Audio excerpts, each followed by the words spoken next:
Ambassador Zephyr Kane adjusted his iridescent collar for the 100th time. As he stepped off the transport shuttle onto Earth's diplomatic platform, the humid air of what humans called Washington, D.C. hit his respiratory slits like a wall of suffocating moisture. His 3 hearts hammered in a regular rhythm against his ribcage as he surveyed the crowd of human officials waiting to greet him. For 47 cycles, the Vorthic Empire had maintained peaceful relations with over 1,000 species across the galaxy.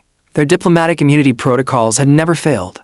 Not once. The ancient laws carved into the Celestial Codex guaranteed absolute protection for ambassadors, their staff, and their missions. It was the foundation of intergalactic civilization itself. Zephyr had volunteered for the Earth assignment because humans seemed so primitive, so harmless. Their technology barely qualified them for galactic contact.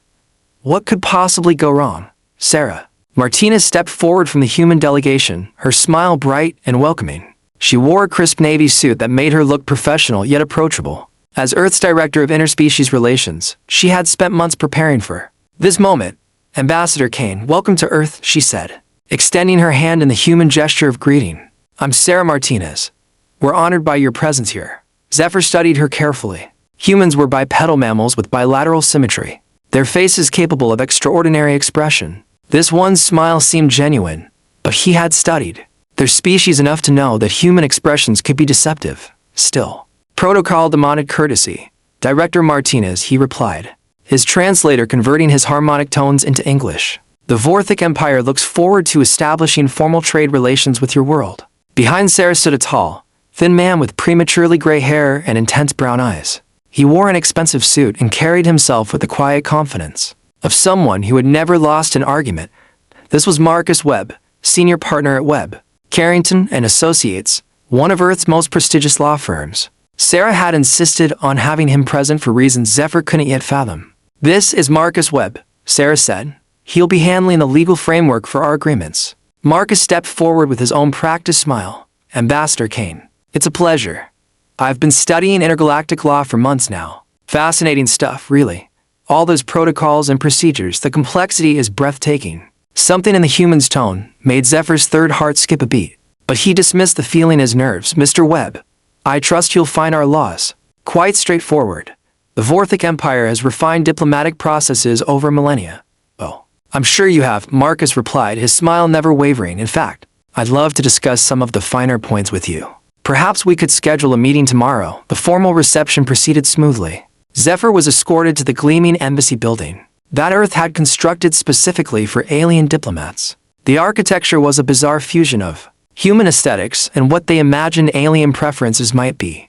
The result was functional if somewhat jarring to Zephyr's sensibilities.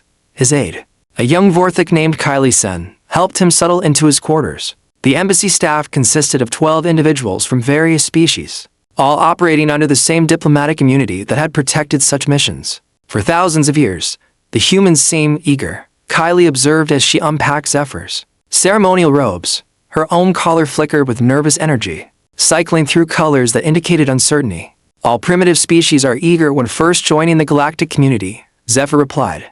Though he had noticed the same thing. They see opportunity where more experienced civilizations see routine. That evening, Zephyr retired early, confident that tomorrow would bring the standard diplomatic dance he had performed dozens of times before. Trade agreements, cultural exchanges, technology transfers limited by galactic law. It was all very predictable. He was wrong. Marcus Webb arrived at the embassy at precisely 9 a.m., carrying a briefcase that seemed far too large for a simple introductory meeting. With him came 3 associates, each laden with their own cases and documents. Sarah Martinez accompanied them, her expression unreadable. Good morning, Ambassador, Marcus said cheerfully. I hope you slept well. I know the gravity differential can be challenging for your species. Zephyr was impressed despite himself. You humans bothered to research alien physiology in such detail. Thank you for your consideration, Mr. Webb. Shall we proceed to the conference room? The humans arranged themselves around the polished table with military precision. Marcus opened his briefcase and began removing documents, forms, and what appeared to be several electronic devices. The stack of papers grew alarmingly high. Now then, Marcus began. I've had a chance to review the Celestial Codex, and I must say, it's quite comprehensive. However, I noticed that Earth isn't technically a signatory to these particular agreements. Zephyr's collar dimmed slightly. That's impossible. All worlds granted galactic contact status are automatically bound by the Codex. It's been this way for I don't doubt that's how it usually works, Marcus interrupted smoothly. But you see, Earth never formally signed the Codex. We were granted observer status pending full diplomatic relations, which is what we're establishing now. Until these agreements are finalized, we exist in something of a legal gray area. The temperature in the room seemed to drop 10 degrees. Zephyr felt his 3 hearts begin that irregular rhythm again, but more pronounced this time. Mr. Webb, surely you're not suggesting that diplomatic immunity doesn't apply here? Heavens no. Marcus replied, his smile widening. I would never suggest such a thing. You absolutely have diplomatic immunity under the Codex. The question is simply one of jurisdiction. Which legal framework takes precedence in disputed matters? One of Marcus's associates, a sharp-faced woman named Diana Chen, slid a thick document across the table. This is Earth's proposed interspecies legal framework. It establishes clear procedures for resolving any conflicts between galactic and terrestrial law. Zephyr scanned the document as translator working overtime to parse the complex legal language. The more he read, the more his collar flickered with alarm. The humans had essentially created a bureaucratic maze that could tie up any legal challenge. For years, this is extraordinarily complex, Zephyr managed. Oh, that's just the summary. Diana replied helpfully. The full framework is about 2,000 pages. We wanted to be thorough. Sarah Martinez leaned forward, her expression sympathetic. Ambassador, please understand that we're not trying to create difficulties. It's just that Earth is very specific. Legal requirements for international agreements. Our Congress insists on detailed documentation for everything. Marcus nodded sagely. Congress can be quite particular. For instance, did you know that any trade agreement involving alien technology requires approval from 17 different committees? And each committee has its own review process. How long does this typically take? Zephyr asked, though he dreaded the answer.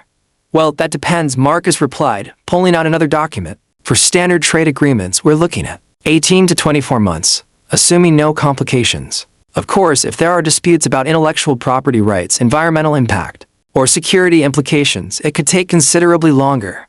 Zephyr's aide, Kylie, whispered urgently in his ear. The Vorthic Empire expected preliminary agreements within 30 days.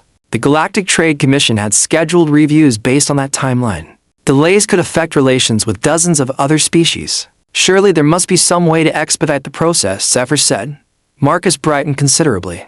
Absolutely. We've prepared an expedited track that could reduce the timeline to just 6 months. Of course, it requires some additional documentation. Another associate, a young man named Trevor Kim, began stacking forms on the table. We'll need detailed technical specifications for any proposed technology transfers, complete biographical information on all embassy staff, environmental impact assessments for any trade goods, security clearances from our Department of Homeland Security, and approval from our Food and Drug Administration for any biological materials. The stack of forms now reached nearly a foot high. Zephyr stared at it in growing horror. Each form requires notarization, Diana added helpfully. And our notaries are only available during standard business hours, Monday through Friday. No exceptions. This is absurd, Kylie whispered, her collar flashing angry reds and oranges. Marcus heard her, and his expression became one of wounded innocence.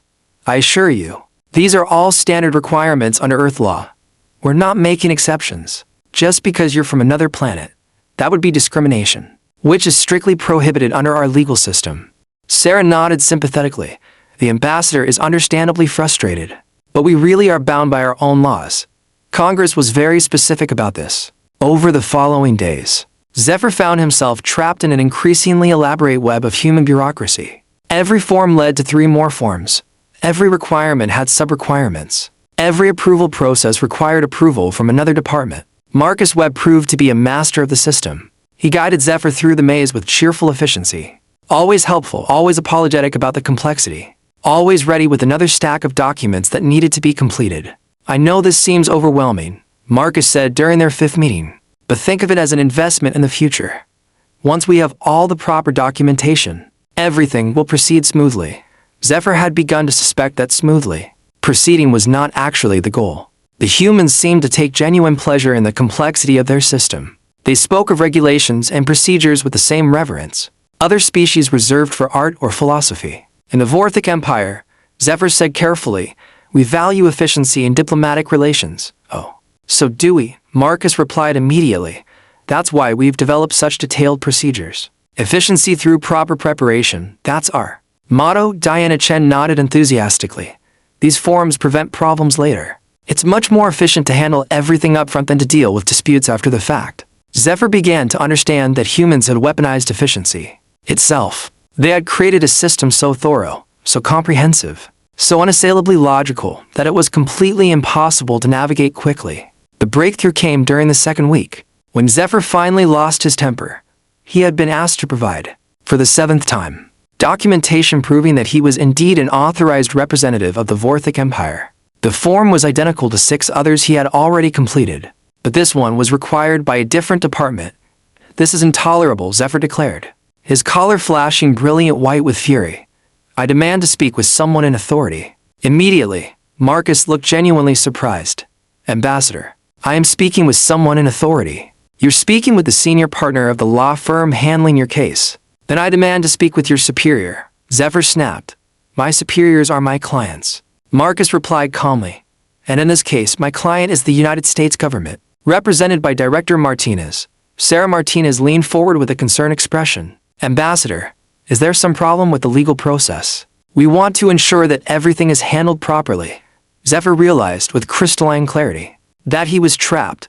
The humans had created a perfect bureaucratic prison. Every person he spoke with was just following procedures established by someone else. Every procedure was justified by regulations created to prevent problems. Every regulation was enforced by people who had no authority to change it. His diplomatic immunity protected him from prosecution, arrest, or physical harm, but it didn't protect him from forms. It didn't shield him from procedures. It couldn't exempt him from the grinding, relentless machinery of human bureaucracy. You're doing this deliberately, he accused. Marcus looked hurt. Ambassador, I'm simply ensuring that all legal requirements are met. Surely you wouldn't want us to violate our own laws? Of course not. But then we need to complete the proper documentation. Diana interrupted, sliding another form across the table. This one certifies that you understand the implications of the previous form. Zephyr stared at the document. It was a form about understanding forms. The humans had actually created paperwork about paperwork. That night, Zephyr contacted the Vorthic High Command through encrypted quantum channels. The conversation did not go well. Ambassador, the voice of High Counselor Vex crackled through the communicator. The Trade Commission is growing impatient. Other species are questioning our competence if we cannot handle a simple primitive world. With respect, Counselor, these humans are not simple. They have developed bureaucratic warfare to a degree that exceeds anything in recorded galactic history. Bureaucratic warfare. Ambassador, you are beginning to sound paranoid. Perhaps the assignment is too stressful for you. Zephyr felt his career evaporating. Counselor, I request additional legal support. These humans have created systems that effectively neutralize diplomatic immunity without technically violating it. That's impossible. The Codex has protected diplomatic missions for millennia. The Codex assumes that civilizations want diplomatic relations to proceed efficiently. The humans appear to have no such desire. There was a long pause. Ambassador, complete the mission. Whatever it takes. The next morning brought a new revelation. Marcus Webb arrived with coffee and pastries. A gesture Zephyr had learned was meant to convey friendship among humans. I have good news, Marcus announced. I've been researching precedents for expediting diplomatic agreements, and I found something interesting. Zephyr felt a flicker of hope. Yes? Well, it turns out there is a process for emergency diplomatic status. It's rarely used, but it does exist. That's excellent news. Marcus's smile became predatory. Of course, emergency status requires a formal declaration of urgency from your government, endorsed by at least 3 other galactic powers, reviewed by our State Department, approved by Congress, and signed by the President. The hope died. How long does that take? Standard processing time is 12 to 18 months. Diana replied cheerfully. Unless there are complications. Zephyr spent the next 3 days in his quarters, studying human legal databases with growing amazement. These creatures had turned law itself into a weapon. They had created systems so complex that compliance was virtually impossible. They made compliance mandatory. Their legal code contained over 40 million words. Their tax code alone was longer than the complete works of most galactic civilizations. They had forms for requesting forms, procedures for establishing procedures, and regulations governing the creation of regulations. It was, Zephyr realized, absolutely brilliant. The humans hadn't violated diplomatic immunity. They hadn't even. Bennett, They had simply created an environment where diplomatic immunity was irrelevant. Like a perfect maze where every path was legal, every direction was permitted, and the exit was impossible to find. On the fourth day, Zephyr made a decision that would change everything. He asked to meet with Marcus Webb privately. Marcus arrived alone, which surprised Zephyr. The human usually traveled with his legal army. Mr. Webb, Zephyr began, I want to propose something. I'm listening. I want to learn how you do this. Marcus's eyebrows rose. Do what, exactly? This, all of this. The bureaucracy, the procedures, the legal framework. I want to understand how humans have weaponized their own legal system. For the first time since they had met, Marcus's smile became genuine. That's a very interesting request, Ambassador. My species has always prided itself on efficiency and directness. But efficiency can be a weakness when dealing with beings who have made inefficiency into an art form. Marcus leaned back in his chair, studying Zephyr with new interest.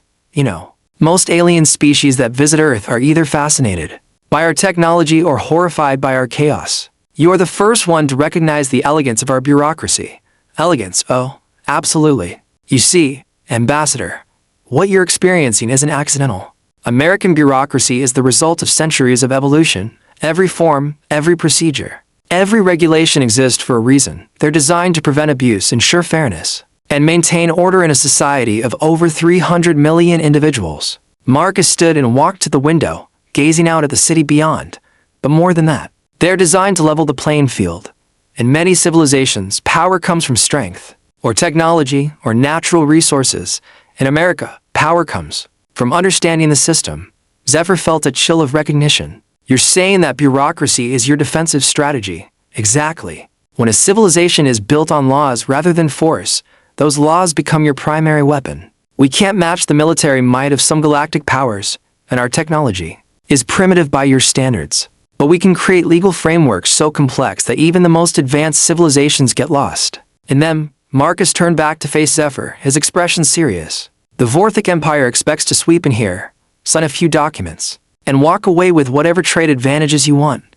But Earth doesn't work that way. If you want to do business here, you play by our rules. All of our rules. The next few weeks became an intensive education in human legal warfare.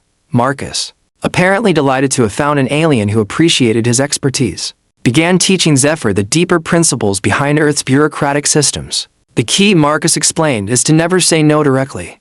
Instead, you create processes that make yes so difficult that it becomes functionally equivalent to no. But without the diplomatic incident, they studied landmark cases where corporations had spent decades trying to get simple permits approved. Marcus showed Zephyr how environmental regulations could be used to halt any project, how safety requirements could be interpreted in dozens of different ways, and how jurisdictional disputes could tie up even the simplest matters for years. This is essentially legal aikido, Zephyr observed.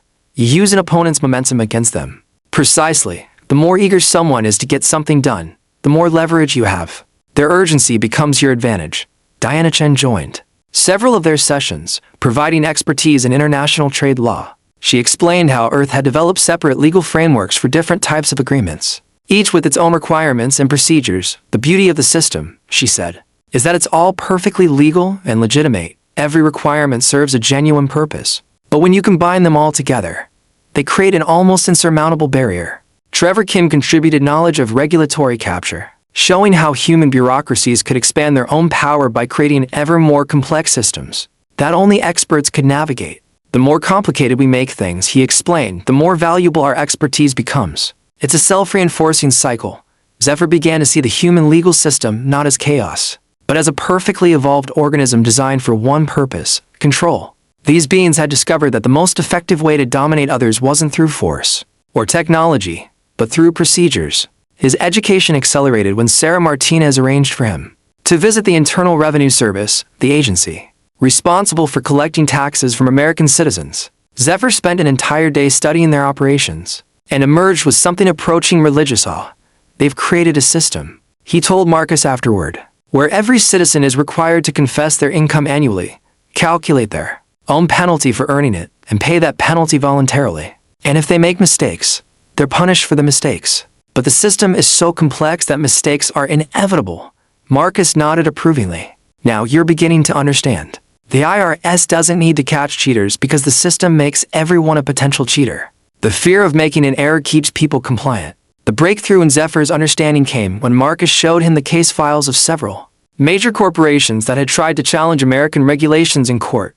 This pharmaceutical company, Marcus explained, pointing to a thick folder, spent 8 years and $40 million trying to get a drug approved. The FDA had 14 different departments review the application, each with its own standards and requirements. Did they eventually get approval? Oh yes. But by then their patent had expired and 3 competitors had developed similar drugs, using different approaches that avoided our regulatory framework entirely. Zephyr studied the timeline, so the company was punished not for breaking any laws, but for trying to work within your system. Exactly. The message to other companies was clear. If you want to do business in America, you need to hire American lawyers, American consultants, and American experts who understand how to navigate American systems. The implications were staggering. Humans hadn't just created defensive bureaucracy. They had created a system that forced other civilizations to integrate with human legal structures. If they wanted any kind of productive relationship, this is why you insisted on having lawyers present for the diplomatic mission, Zephyr realized. Sarah Martinez, who had been quietly observing their conversation, finally spoke. Every galactic civilization that wants to establish formal relations with Earth goes through this process. By the time they complete all the requirements, they've essentially been absorbed into our legal framework. How many civilizations have you done this to? You're the 7th, Marcus replied. The others all have permanent legal offices on Earth now. They found it was more efficient than trying to handle matters from their homeworlds. Zephyr felt something that might have been admiration. You're not just establishing trade relations.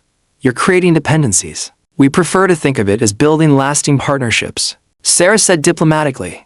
That evening, Zephyr made his second call to High Counselor Vex. This conversation went very differently. Counselor, I need to report on the human legal system. These beings have developed something unprecedented. Ambassador, we've been patient, but the Trade Commission is demanding results. Counselor, with respect, the Trade Commission doesn't understand what we're dealing with. The humans have created a form of soft conquest through legal integration. He spent an hour explaining what he had learned, describing the bureaucratic maze, the weaponized procedures, and the ultimate goal of creating permanent dependencies. This is disturbing, Vex admitted finally. But surely our diplomatic immunity protects us from their legal machinations. Diplomatic immunity protects us from their criminal law, Counselor. It doesn't protect us from their administrative law, their regulatory law, their tax law, or their civil procedures. We can't be arrested, but we can still be buried in paperwork. There was a long silence. What do you recommend, Ambassador? I recommend that we establish a permanent legal mission on Earth. If we're going to deal with these humans, we need to understand their system as well as they do. That seems like capitulation. No, Counselor. It's adaptation. The humans have developed a new form of civilization based on legal complexity, rather than military might. We need to learn from them. The next day, Zephyr requested another private meeting with Marcus Webb. Mr. Webb, I have a proposition for you. I'm intrigued. The Vorthic Empire would like to hire your firm to represent our interest in all future Earth-related matters. Marcus's eyes lit up. That's a very generous offer, Ambassador. What would this arrangement entail? We want you to teach us not just how to navigate your system, but how to create similar systems for our own diplomatic purposes. Marcus was quiet for a long moment, considering the implications. You want to learn how to bureaucratize other civilizations the way we've bureaucratized you. Precisely. That's actually brilliant, Ambassador. If properly implemented, you could create a galactic network of legal dependencies. That would make the Vorthic Empire the de facto center of interspecies relations. Zephyr's collar flickered with satisfaction. My thoughts exactly. They spent the next several days working out the details. Marcus's firm would establish a permanent office within the Vorthic Embassy, staffed with human legal experts, who could teach alien lawyers the principles of bureaucratic warfare. In exchange, the Vorthic Empire would implement similar systems for dealing with other species, with Marcus's firm serving as consultants for the entire process. It's elegant, Diana Chen observed during one of their planning sessions. You're essentially franchising American bureaucracy to the galaxy. Sarah Martinez raised a concern. What about the other species that are already established here? Won't they object to the Vorthic Empire having an advantage? Marcus smiled. They'll object right up until we offer to extend the same services to them. Everyone wants to level the playing field when they're at a disadvantage. The final agreements took another month to complete, but Zephyr no longer found the process frustrating. Instead, he watched with professional admiration as Marcus and His team constructed layer upon layer of legal framework, each section serving multiple purposes and creating numerous opportunities for future expansion. When the documents were finally signed, they represented far more than a simple trade agreement. Earth and the Vorthic Empire had created the template for a new form of galactic civilization, one based on legal integration rather than military alliance. "There's one thing I don't understand," Zephyr said during their final meeting. "Why did you teach me all of this? You could have kept the advantage for Earth alone." Marcus leaned back in his chair, his expression thoughtful. "Ambassador, power isn't a zero-sum game. By teaching you how our system works, we've made you dependent on our expertise. By helping you implement similar systems elsewhere, we've made ourselves indispensable to the entire process. So even when we're using your methods against other species, we're still working for you. Let's say we're working together. Earth provides the legal framework and expertise. The Vorthic Empire provides the galactic reach and diplomatic relationships. Everyone benefits." Sarah Martinez nodded. "And most importantly, conflicts get resolved through legal processes rather than military action. The galaxy becomes more stable, more predictable, and more profitable for everyone." Trevor Kim raised his coffee cup in a mock toast to the bureaucratization of the galaxy. The others laughed and joined the toast, but Zephyr realized they were only half joking. What they had created would fundamentally change how civilizations interacted. Throughout the known universe, 6 months later, Zephyr stood in his office at the Vorthic Embassy, reviewing reports from diplomatic missions across the galaxy.